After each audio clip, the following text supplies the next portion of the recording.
Hello and welcome back. This is video number 4, and we're going to talk about content and how you can go about taking what we just learned in the previous video, doing the research, finding the keywords, finding what people like and what they want to engage in with.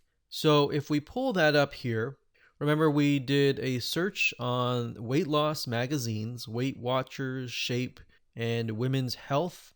We found that they like stories, testimonials, basically showing that it works for other people.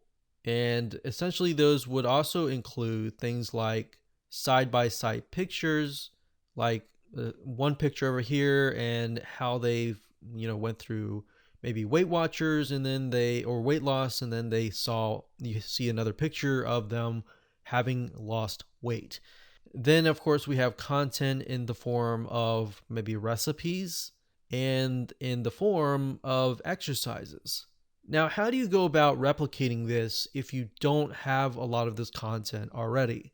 Well, right out the bat, if you don't have a lot of testimonials, you can go straight to recipes or to exercises. Now, how do you go about doing that, getting people's attention as they're scrolling through hashtags? Well, as we know, psychologically and over the years, it's been proven that images work. But not only any images, but images that are often non-threatening, which are basically cartoons. So if you've noticed over the years, you might have seen ads with cartoons, especially in the area of weight loss, relationships, money, and more. Now, this is how we're going to go about doing it. We are going to simply, let's say we went through here and we found, let's say, a workout that is working out really, really well.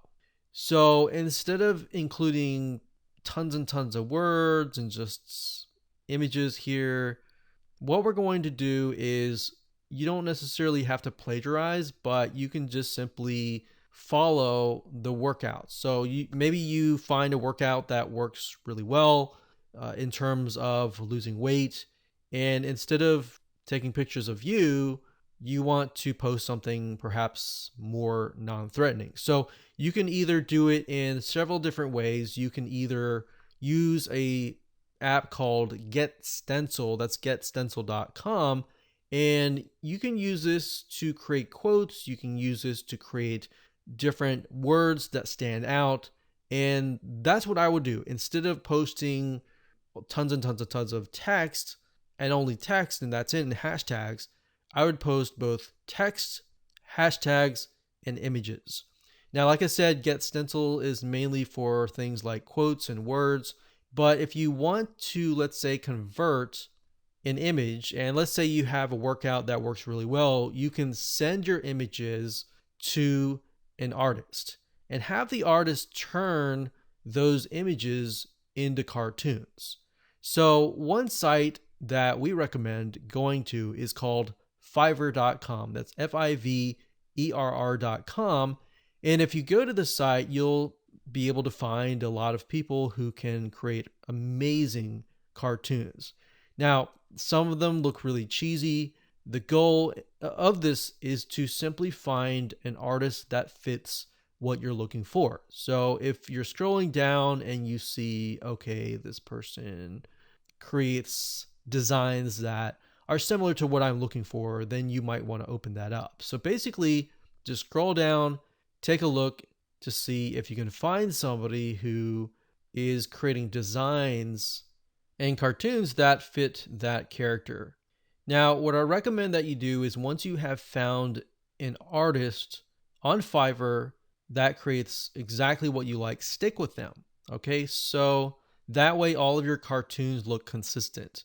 If you have 5 different cartoon artists creating 5 different types of styles, it's going to be very obvious to those that are following you that there's something not right. They might think that you're just taking those from online and just simply posting them. But if you have a somewhat of a consistency, and if you're, let's say, for example, that you're using this person here, and they're creating people that are working out, or I mean, you can make it funny if you find that in your niche that they're not using humans, they're using some like animal or something that is very non-threatening. And what that does is because it's non-threatening, people are more likely to click. So once you've gotten them to click, and if you got really good content from that point on, then they're most likely going to stay and continue to follow you. So that's a little bit of a tip, is to take a workout or take something of a graphic that's working really well and then converting it to a cartoon and sticking with the artist. Now, in terms of Fiverr and how you can go about finding really good artists, it's like the question goes, how do you know if they're good or if they're not? The way you can tell is simply by looking at their designs and seeing if there's some consistency. So I know I talk a lot about consistency, but that is going to help you figure out if they're plagiarizing, are they copying from other artists, or do they actually know how to draw?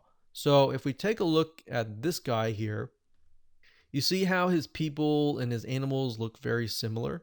That tells us that he is actually drawing those. So for example, this one here is mainly anime, but we can see the design, the style is very similar.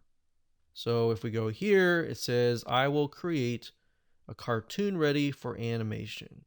So this is actually very interesting. This guy creates a cartoon with body parts. So you can have him create a certain type of person and then create different arms, different motions.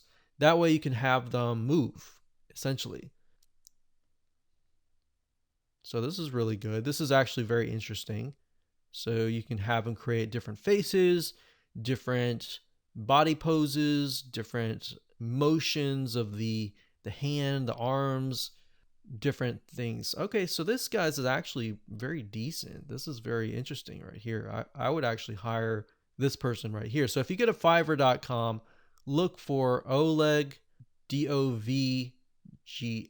So Oleg Dovgan.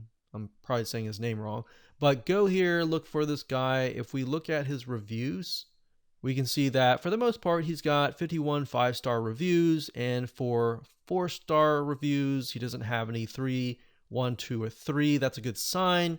We can see that he charges about $20 to do 2 facial expressions. So what I would do is I would start out maybe with the basic one, and if you like it, you can always add more facial expressions, body, arms, and more. But obviously you can see that it's a lot more cheaper if you go with the premium right off the bat. So he does 6 facial expressions, 2 trunk, 3 sets of legs, 8 arms, and 8 additional items. So this guy is actually pretty interesting. I'm glad I looked at this because this is something that we could actually use and create a form of consistency, especially if you create a mascot or a person that looks similar over and over again in terms of either an animal or a female or a male, depending on the demographic that you're trying to target. So that's what I would do also. If your main target is women, you might want to ask the person to create a woman. If your main target is mostly men, then of course, that said, go ahead and create a man. So that's what I would do in terms of content goes. In terms of hashtags, I would utilize the hashtags that we did some research on and that were working really well for us. Now I'll talk more about hashtags and a specific really ninja cool tactic that you can use in the last video, but in the next video, we're going to talk about giveaways. And once you get your account running, how do you go about expanding it without attracting a lot of freebie seekers? All right, so with that said, let's move on to the next video.